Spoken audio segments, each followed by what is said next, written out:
நம்ம விஜய காப்பாத்தணும் அப்படின்னு தான் நம்ம மல்லி அவ்வளோ போராடிட்டு இருந்தாங்க. ஆனா, இப்ப எல்லாமே தலைகீழா மாறிடுச்சு. எப்படி ஒரு வழியா நம்ம விஜய்க்கு எந்த ஒரு ஆபத்துமே இல்லாம வெளிய வந்தது உண்மையிலேயே ரொம்பவே நல்ல விஷயம் தான். ஆனா, அதே சமயம் வந்து பார்த்தீங்கன்னா, இப்போ இந்த அ ராஜேஸ்வரி வந்துட்டு எல்லாத்தையுமே வந்து பார்த்தீங்கன்னா மாத்த ஆரம்பிச்சுட்டா. அதாவது இங்க வந்து பார்த்தீங்கன்னா, இத மல்லி கொஞ்சம் கூட எதிர்பார்க்கவே இல்ல. ஏன்னா, எல்லாத்தையுமே செஞ்சது இந்த ராஜேஸ்வரி தான். ஆனா, இந்த இடத்துல ராஜேஸ்வரி மயக்கம் போடுற மாரி ஒரு ஆக்டிங்க போட்டு விஜய் வந்து உங்களோட மனச மாத்துனது மட்டும் இல்லாம, இது எல்லாத்துக்குமே காரணம் ராஜேஸ்வரி என்னோட அக்கா தான் அப்படின்னு சொல்லிட்டு விஜய் வாயாலே சொல்றாங்க. இது எல்லாத்தையுமே கேட்டு நம்ம மல்லி பயங்கர அதிர்ச்சி ஆயிடுறாங்க.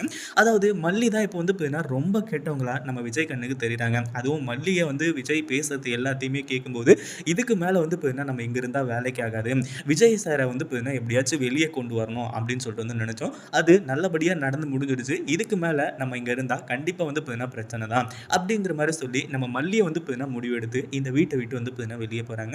உண்மையிலேயே இது எல்லாமே ரொம்பவே அதிர்ச்சியான விஷயம். ரொம்பவே வருத்தப்பட வேண்டிய விஷயம். ஏன்னா நம்ம மல்லி அவ்ளோ வந்து பார்த்தீங்கன்னா விஜய்க்காக எல்லாத்தையுமே பார்த்து பார்த்து பண்ணியுமே கூட விஜய் இருந்துட்டு இப்படி புரிஞ்சுக்காம பேசுறது நம்ம மல்லிய வந்து பார்த்தீங்கன்னா ரொம்ப காயப்படுத்திருச்சு. இந்த வீடியோ பிடிச்சிருந்தா லைக் பண்ணுங்க, ஷேர் பண்ணுங்க. இப்பதான் நம்ம சேனலுக்கு ஃபர்ஸ்ட் டைம் வரீங்க அப்படி